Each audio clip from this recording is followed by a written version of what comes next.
Hello, this is the 225 Q&A practice, and plaintiff will be questioning. Ready?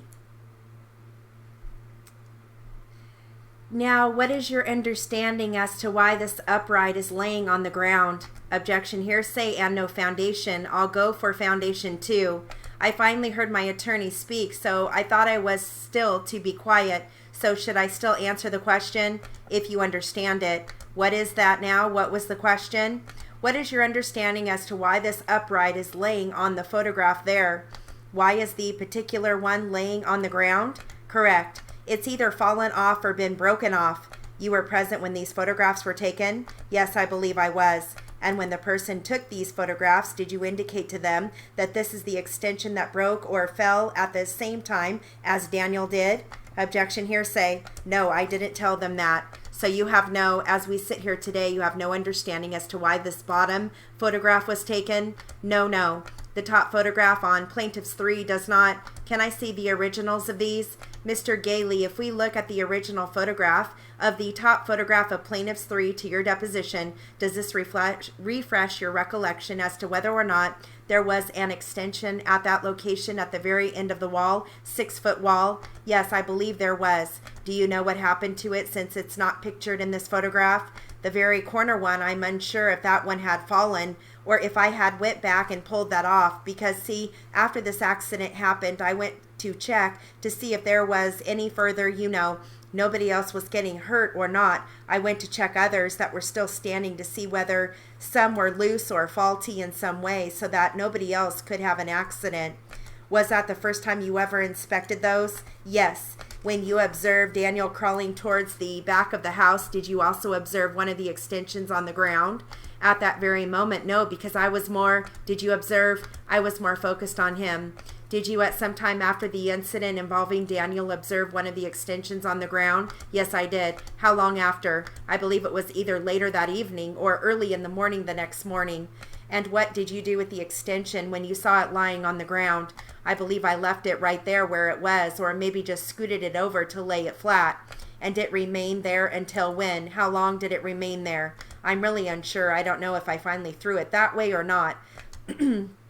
Did you, after this incident involving Daniel, then take down the rest of the extensions on the sides? If it seemed at all loose, or if I could really pull on it hard and it felt unsafe, well, say I went ahead and pulled it all the way off, yes.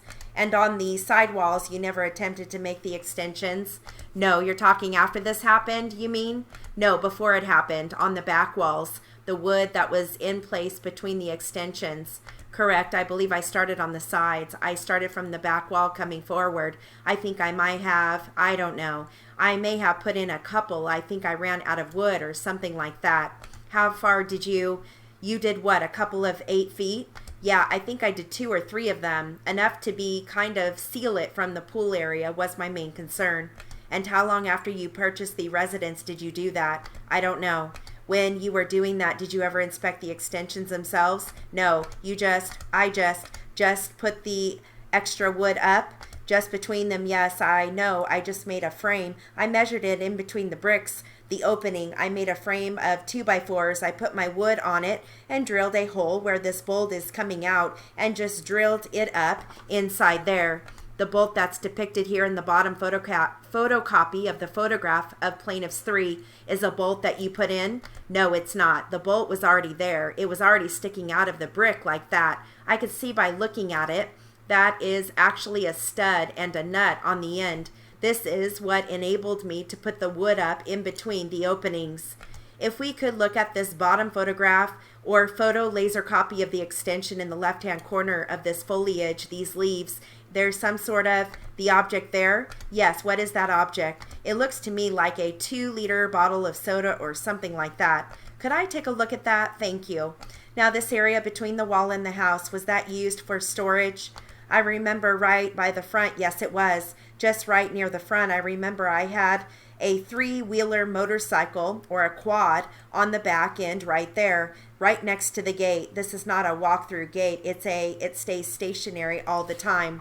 Okay, and as you look at the photograph of this extension, it's a little better than the laser copy. Is it still your testimony that this extension was as thick as the wall itself? Do you recall it being as thick as the wall? This picture is not giving me a very good view of the thickness, but yes, it appears to be the same thickness as the wall. So if we go to the actual photograph of plaintiff's 2 to your deposition, the thickness of this 3-brick extension would be the same thickness as the wall as it's depicted here in plaintiff's 2. That's correct. And do you notice the holes in the cinder blocks? Yes. Do you know if those holes were filled with concrete or cement? Yes, from the picture it appears that they all are. Had you ever looked up there at the top of the wall? I mean, I guess I noticed it a little bit when I was in the very rear part. When I was putting the wood up, yes. And what did you notice? That there is concrete poured inside. Was it flush up against the top? Pretty near up to the top. Looking at the actual photograph of the top photograph or top photo laser photocopy of plaintiff's 3, there appears to be a wood stud. Is that affixed to your house? No, it is not. Was that affixed to... I don't even think it is affixed. I'm not sure. It just may be a board leaning against the inside. Could I please take a look at that, please? Looks like a 2x4 by itself. It may be something leaning on the inside of the side of my house there. Do you recall having a 2x4 in the area, a long length of a 2x4 at or about the time? I could have, and that would have been used for what? For, like I say, I think I also had the wood, a couple of pieces. Maybe it was a bad piece of wood to put in between the 8-foot span that maybe wasn't good enough to put along the, And while I was putting the things in between it, I told you I had to stop because I ran out of material because a couple, I think, were warped or something like that. So I just had them laying on the side of the house. And the 2x4s may have been the same thing, but it may have been warped or something, and I couldn't use it, so I probably just laid it on the side of the house. If we look at the actual photograph of plaintiff's 2 to your deposition, what is this thing that's sticking up above the wall, that white object?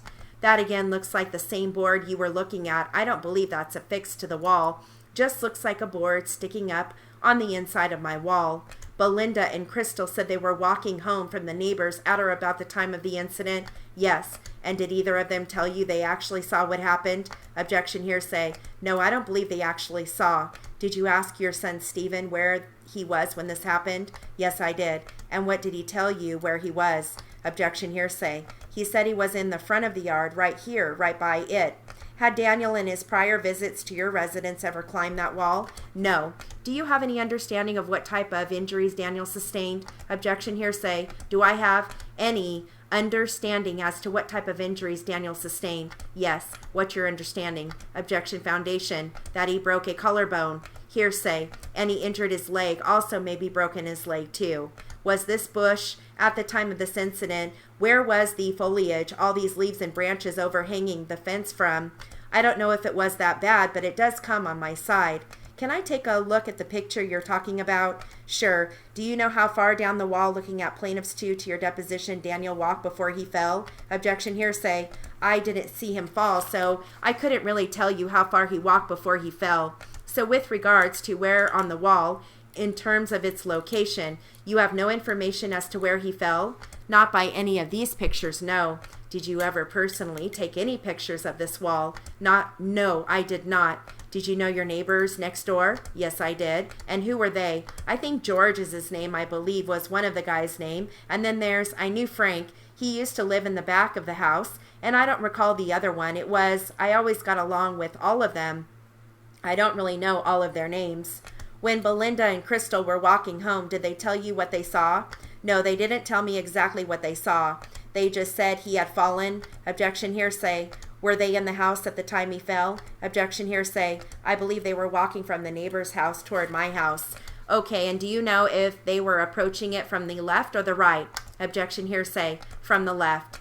And how old was your son Stephen at the time of this incident in March of 2013? 6.5. And did Stephen and Daniel go to the same school? I believe they did. And you weren't home when Daniel first arrived? No, I was not. And I take it in March of 2013 you were married? No, I was not. Separated, divorced, single parent. In March of 2013, who resided at 6616 Caro?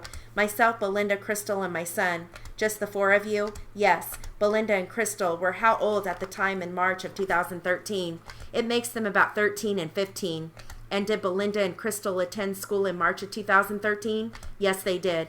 And do you recall what their normal school hours were in March of 2013? I believe it was about 8 in the morning until 2:15 or 2:30, somewhere around there. Crystal is the oldest one? Yes, she is. Was Crystal given the responsibility to, at the time, to supervise Stephen Jr. when you're not home? Yes. And this incident involving Daniel occurred sometime after school? I'm unsure if that's a school day or not, but I can't remember that. Do you recall it occurring on a weekend? I don't recall at all. I couldn't tell you if it was a weekday or a weekend. Did you ever give any instructions to Crystal not to leave Steve Jr. home alone? Yeah, she knows not to leave. On the day of this incident, did she not follow the instructions? To a point. I mean, it would have been okay with me if she walked to this house in front and walked right back. Where did Crystal and Belinda go? Which neighbor's house?